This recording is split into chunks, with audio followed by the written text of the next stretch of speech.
Now, next thing we can do is start fishing for this fish. What I like to do a lot of times is go to crankbaits first. And a lot of people think early in the year that you can't fish a crankbait, but you actually can. You typically want to fish with the smaller crankbaits. You want to have something with a bill that'll dive down 5 or 6 feet, you know, that's what we were talking about, fairly quickly. I also like to look for a crankbait with rattles, because many times in those windy areas, the water's going to be a little stained and dingy. So get something with rattles in it. This is a little flicker shad. It's got a very high-pitched rattle in it. I think that's good for walleyes, higher pitched rattles. All right? The key on this, when you're throwing your crankbaits, is not to work them too fast. This time of year, the metabolism of the fish is down a little. We're typically talking about 50-degree water or colder. So you got to fish it slow. Cast it out there and bring it back fairly slow. The other thing is, don't hesitate to pause every once in a while. Just be reeling it in and then just stop and then go again.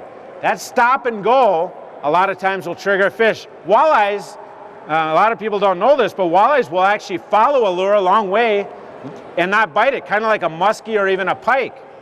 All right, they'll actually follow it, and when they get to stop and then go, that triggers them to actually bite that lure. The other thing to pay attention to when you are cranking is walleyes will swipe at baits and miss them. So what you want to do again is use no stretch line. I use, again, a fire line, but I use 10-pound test here because I don't want to lose all my crankbaits on rocks and things.